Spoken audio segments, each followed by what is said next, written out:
Comenzó con una promesa de seguridad. La tierra nos alimentaría si nos quedábamos. La semilla crecería si obedecíamos. Por primera vez en la historia, la humanidad eligió muros en lugar de horizontes, rutina en lugar de asombro. Lo que parecía progreso era, en realidad, una rendición, la firma silenciosa de un contrato que nadie podía leer. En una sola generación, el ritmo de la vida cambió para siempre. Dejamos de seguir las estrellas y empezamos a seguir el suelo. El mundo, que antes había sido una vasta naturaleza salvaje gobernada por el azar, se convirtió en un calendario de trabajo. El corazón indómito del ser humano, que antes latía en bosques y ríos, comenzó a sincronizarse con el pulso lento del grano. Desde ese instante, el tiempo mismo adquirió un amo, y ese amo no era humano. La revolución agrícola no fue una victoria de la inteligencia, sino de la sumisión. Construimos aldeas, almacenamos comida, contamos cosechas, y lo llamamos civilización. Sin embargo, cada paso hacia la abundancia tensó un poco más la cuerda alrededor de nuestra libertad. El cuerpo, antes modelado para el movimiento, se dobló en repetición. El espíritu, antes fluido como el viento, quedó atrapado por la tierra. Aquel fue el día en que la humanidad cambió su eternidad salvaje por un mañana previsible, el día en que el grano esclavizó a la humanidad. Lo que siguió no fue solo el auge de la agricultura, sino el nacimiento de un nuevo orden: obediencia a la tierra, a las estaciones, al trabajo, a la propiedad. En los próximos capítulos recorreremos esa transformación, cómo la libertad se volvió costumbre, cómo la abundancia engendró dependencia, cómo los campos crearon miedo y cómo un puñado de semillas remodeló el destino de toda una especie. Porque a veces las revoluciones más grandes no comienzan con fuego o guerra, comienzan en silencio, con algo que empieza a crecer bajo la tierra. Antes de los campos existía el movimiento. La humanidad vagaba como el viento a través del mundo, siguiendo ríos, manadas y el olor de la lluvia. Cada amanecer era un comienzo nuevo. Cada noche, un regreso a las estrellas. No poseíamos nada, y sin embargo todo nos pertenecía. El agua, el fuego, el camino, el silencio. No había muros que marcaran posesión, ni relojes que midieran valor. La tierra no era un amo, y nosotros no éramos sus siervos. Éramos su eco. Nuestros antepasados no ansiaban el control, ansiaban el ritmo, el latido mismo de la vida. Sus pies memorizaban la geografía de la supervivencia, dónde maduraban las bayas, dónde migraban los rebaños, dónde se reunían las tormentas. El conocimiento no se escribía, se cantaba, se susurraba de una generación a otra, se grababa en el instinto. No era una civilización de edificios, sino de equilibrio, una armonía tan completa que incluso los depredadores formaban parte del pacto. Vivir entonces era escuchar. Cuando el viento cambiaba, nos movíamos. Cuando la luna cambiaba de forma, nos adaptábamos. No existía el miedo a la incertidumbre, porque la incertidumbre era la naturaleza del mundo. La libertad no era una idea, era el aire que respirábamos. No buscábamos dominar la tierra, nos desplazábamos con ella, como la sangre moviéndose por venas demasiado vastas para comprender. Pero bajo aquella libertad se escondía una verdad frágil. Lo salvaje daba, pero nunca garantizaba. Una estación seca podía borrar a toda una generación. Un cazador herido podía significar la desaparición de una tribu. La supervivencia no era paz, era un equilibrio comprado con riesgo. Y ese riesgo, esa dependencia cruda de la naturaleza, sería lo que la semilla explotaría después. Cuando por fin decidimos quedarnos, nos dijimos que era sabiduría. Pero la tierra, si pudiera hablar, habría reído suavemente. Nos recordaba no como constructores, sino como errantes, y sabía bien lo que estábamos a punto de perder. Las primeras semillas se sembraron no por ambición, sino por miedo. Tras incontables estaciones de hambre e incertidumbre, los humanos buscaron refugio en la rutina. El grano ofrecía esa ilusión, la promesa de que la comida podía controlarse, de que el mañana podía domesticarse. Era un pacto silencioso. A cambio de seguridad, la humanidad entregaría el caos de la libertad por el orden del trabajo. Al principio, pareció un triunfo. La semilla obedecía la mano, la tierra entregaba su fruto, y el ritmo de la naturaleza parecía conquistado. La gente empezó a medir el tiempo no por el movimiento de las estrellas, sino por el hincharse de los cultivos. La luna ya no guiaba el viaje, dictaba la tarea. El corazón salvaje de la humanidad, que antes latía con bosques y ríos, comenzó a acompasarse con el pulso lento del grano. Pero bajo la superficie, el pacto empezó a torcerse. El grano no servía a la humanidad, exigía devoción. Los campos necesitaban ser vigilados contra plagas y sequías, la tierra necesitaba cuidados, y la cosecha reclamaba más manos de las que la tribu podía ofrecer. Lo que empezó como cultivo se convirtió en servidumbre. La semilla había echado raíces no solo en la tierra, sino en el alma humana. Pronto, la gente olvidó que alguna vez había vagado. Construyeron refugios para proteger los cultivos, cercas para marcar propiedad, herramientas para arar y herir la tierra. Aprendieron a despertarse no con el sol, sino antes que él. Aprendieron que el tiempo ya no era un círculo, sino una cadena, forjada de amaneceres a anocheceres. La tierra no había cambiado, solo la humanidad lo había hecho. Al elegir mandar sobre la vida, pasamos a ser mandados por ella. Cada tallo que emergía del suelo era a la vez una victoria y un voto silencioso, una promesa de volver, de repetir, de obedecer. Las semillas nos enseñaron un nuevo lenguaje, el lenguaje de esperar, trabajar y preocuparse. Y en ese lenguaje nació la primera palabra para futuro, una palabra que nos ataría para siempre a la tierra. La cosecha llegó, y con ella un nuevo tipo de poder. Antes, la tierra había sido una compañera, imprevisible pero libre. Ahora era una soberana, paciente y absoluta. Daba vida en sus propios términos, y la humanidad aprendió a arrodillarse ante sus estados de ánimo. La lluvia se convirtió en oración, el sol en amenaza, la tierra en altar y juez a la vez. Por primera vez, el destino de una tribu dependió no del valor ni de la destreza, sino del temperamento del suelo.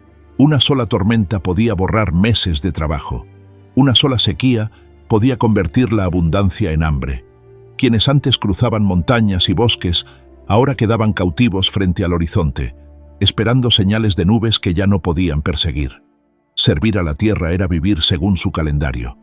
Las manos que antes alcanzaban frutos silvestres, ahora sangraban contra las piedras del arado. Los hombros que antes cargaban lanzas, ahora cargaban cestos pesados de grano. Cada respiración se convirtió en una transacción, sudor por sustento, obediencia por supervivencia. Y la tierra exigía más.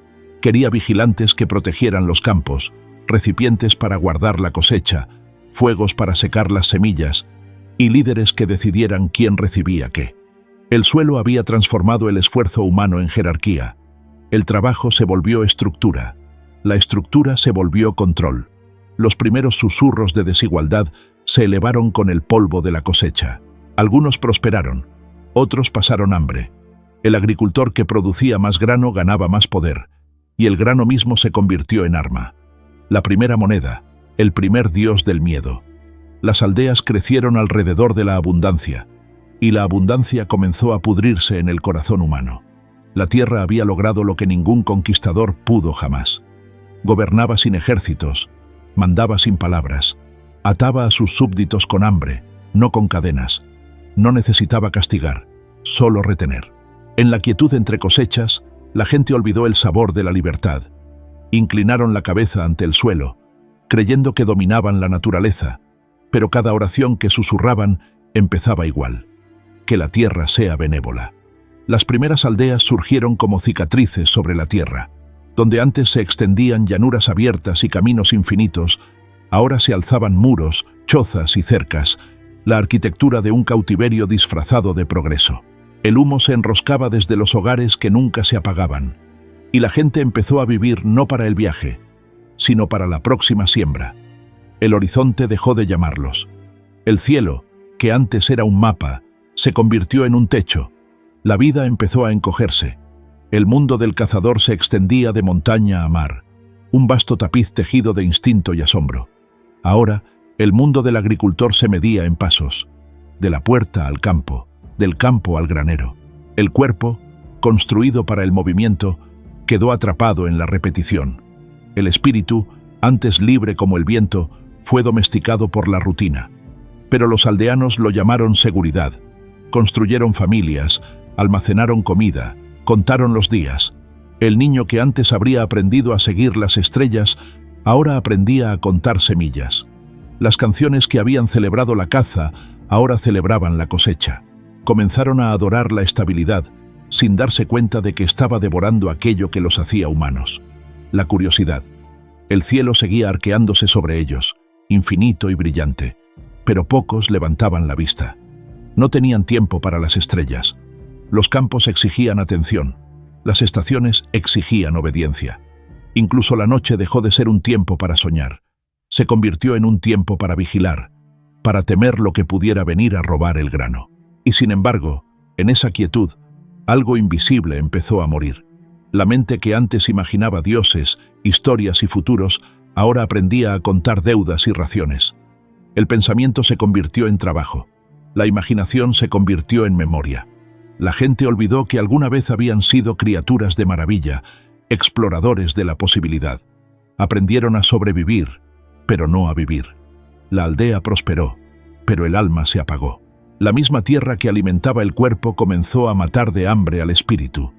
Y mientras el humo ascendía de innumerables hogares, difuminaba las estrellas que una vez guiaron a sus antepasados, un suave velo gris entre la humanidad y el cielo que había abandonado. Los primeros muros no se construyeron para proteger, sino para dividir. Se alzaron en silencio alrededor de los campos y de las casas, trazando líneas invisibles entre lo mío y lo tuyo. Antes, la tierra no pertenecía a nadie. Ahora pertenecía a quienes eran lo bastante fuertes o lo bastante implacables para reclamarla. El muro era algo más que piedra y arcilla. Era una idea hecha sólida, propiedad, territorio, poder. Al principio, se sintió natural. La gente quería proteger aquello por lo que había trabajado. Querían seguridad, límites, permanencia. Pero los muros, como las semillas, echan raíces propias. Lo que comenzó como defensa se convirtió en exclusión. Lo que comenzó como seguridad se convirtió en jerarquía. La libertad de deambular se transformó en el derecho de poseer, y el derecho de poseer se transformó en el poder de controlar. Dentro de los muros, la vida se volvió predecible. Fuera, se volvió prohibida. Quienes permanecían dentro empezaron a desconfiar de quienes quedaban fuera. Los desconocidos se volvieron amenazas. Los vecinos se volvieron rivales. Y la abundancia compartida del mundo salvaje fue sustituida por la sospecha. La cerca alrededor del campo se convirtió en la cerca alrededor del corazón, y con ello llegó el nacimiento de la guerra. Proteger la cosecha significaba robarla de otro. Defender el campo significaba destruir el que estaba al lado. Las lanzas que antes cazaban animales, ahora cazaban hombres. La sangre empezó a mezclarse con la tierra, y la tierra, tan indiferente como siempre, la absorbió toda. El muro enseñó a la humanidad la ilusión de la separación. Prometió que el orden podría vencer al caos, que la posesión podría traer paz. Pero cada barrera construida afuera reflejaba otra formándose dentro, en el pensamiento, en el miedo, en la fe. La aldea se convirtió en la semilla del imperio, el arado en arma y la cosecha en tributo.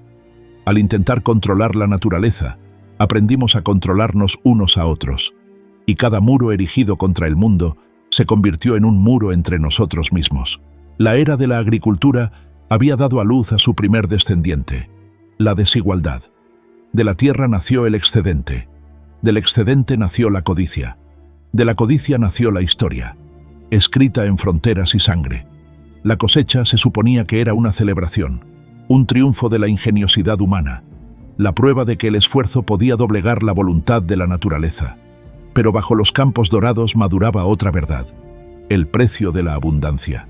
Cada espiga que se mecía en el viento cargaba el peso del agotamiento, del miedo y de la repetición interminable.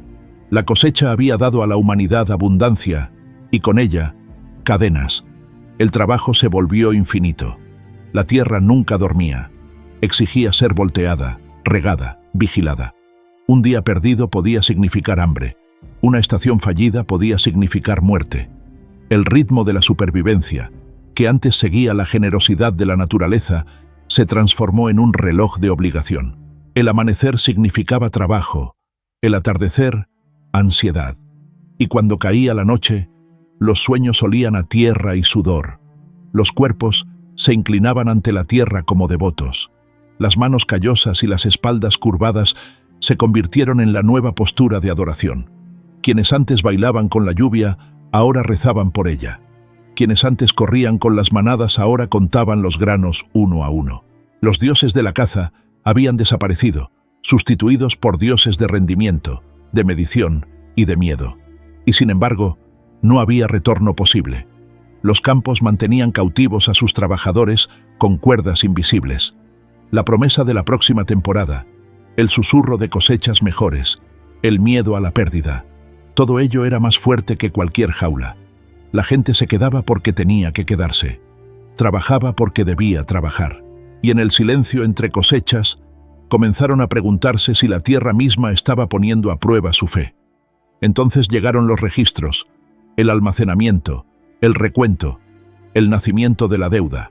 El agricultor que guardaba más que su vecino dejó de ser igual. El que tenía menos se volvió dependiente. El ritmo de la lluvia se convirtió en el ritmo de la jerarquía.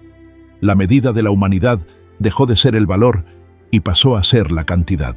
El peso de la cosecha no recaía solo sobre el cuerpo, sino sobre la mente. El ciclo interminable se desdibujó en una sola verdad, que la supervivencia ahora requería obediencia. La tierra no castigaba la rebeldía con violencia, la castigaba con hambre. Sirviendo al grano, los humanos aprendieron la lección más cruel de todas, que la seguridad puede ser una prisión más dulce que el miedo. Fue la revolución más silenciosa de la historia, y la más completa. No marcharon ejércitos. Ningún rey declaró victoria. No se derramó sangre el día en que comenzó. El mundo simplemente cambió de lealtad, de la libertad salvaje a la servidumbre silenciosa. El conquistador no fue un guerrero, ni un dios, sino una semilla. El grano nos había superado. Se extendió más rápido que cualquier imperio, colonizando valles, ríos y llanuras a través de las manos de sus cuidadores.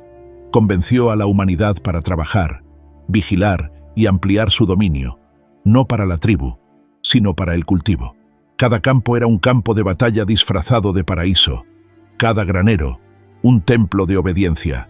La humanidad se había convertido en la fuerza laboral no remunerada de una planta que aprendió a sobrevivir gracias a nuestra devoción. La ironía era exquisita. Lo llamábamos progreso, pero el grano lo llamaba replicación. Cada generación humana inclinada sobre la tierra era otra herramienta para su expansión. Llevamos sus semillas a través de continentes. Construimos sistemas de irrigación para mantenerlo. Creamos rituales para honrarlo. Al alimentarnos, lo alimentábamos. Y el grano, en su genio silencioso, reconfiguró nuestras mentes. Sustituyó la incertidumbre de lo salvaje por la certeza de la ansiedad. Nos enseñó a medir el tiempo, a temer la pérdida, a anticipar el futuro. La misma imaginación que una vez pintó dioses en las estrellas, empezó a inclinarse ante la aritmética de las cosechas. La mente humana, antes el paisaje más libre de la tierra, comenzó a crecer límites como los campos. En este silencio nació la civilización. Las aldeas se convirtieron en ciudades, las historias en leyes y el trabajo en destino. El grano no tenía voz, pero gobernaba el mundo mediante el hambre y la esperanza. Nos dio la ilusión de dominio, y nosotros le dimos todo lo demás, nuestras espaldas, nuestro sueño, nuestros anhelos. La verdadera brillantez de la semilla no estaba en su crecimiento, sino en su paciencia. No conquistó por la fuerza, sino por la necesidad. Y en cada grano que pasaba de mano en mano, susurraba un solo mandamiento: vas a volver. Cuando la humanidad por fin miró atrás, ya era demasiado tarde. Los campos se habían convertido en catedrales. Las semillas que una vez esparcimos con esperanza se habían transformado en dioses, arraigados no solo en la tierra, sino en la trama misma de nuestras mentes. Ya no adorábamos al trueno ni a las estrellas, adorábamos la continuidad, el milagro de que la cosecha volviera a llegar. Cada primavera era una resurrección, cada sequía, un castigo. Los rituales de sembrar y cosechar sustituyeron a las antiguas danzas de la caza. Ofrecíamos sacrificios no de sangre, sino de tiempo. El templo era el campo, el altar, el surco. Cuando las lluvias fallaban, las plegarias subían como humo. Cuando llegaban, lo llamábamos gracia. Pero estos dioses no se parecían a los que imaginábamos antes. Eran mudos, indiferentes, implacables. No bendecían ni maldecían, simplemente exigían. Su voluntad estaba escrita en el ritmo de las estaciones, y su escritura sagrada yacía bajo tierra. La humanidad los sirvió fielmente, generación tras generación, sin comprender jamás la forma de su devoción. El grano nos enseñó todo lo que la civilización necesitaba: paciencia, cálculo, resistencia, miedo. Nos dio alimento, y a cambio tomó nuestra naturaleza salvaje, nuestra espontaneidad, nuestro tiempo sin límites. Nos convertimos en criaturas de repetición, sacerdotes del trabajo, arquitectos de nuestra propia sumisión. Y sin embargo, en medio de esta servidumbre silenciosa, algo extraordinario estaba sucediendo. Al obedecer los ciclos de la naturaleza, empezamos a reflexionar sobre ellos. Miramos el cielo no solo para rogar por lluvia, sino para comprenderla. Medimos, predijimos, imaginamos. De los campos de obediencia nacieron las primeras chispas del conocimiento. De la esclavitud surgió la consciencia. Del dominio del grano, el primer susurro de la razón. Quizá ese fue el último regalo del grano, o su último engaño. Nos esclavizó para enseñarnos. Enterró la libertad para que pudiera crecer la sabiduría. Cuando miramos los campos dorados hoy, vemos alimento, historia, belleza. Pero si escuchamos con atención, la tierra aún murmura la verdad de aquel antiguo pacto, que los dioses que plantamos nunca murieron, solo cambiaron de forma y seguimos sirviéndolos.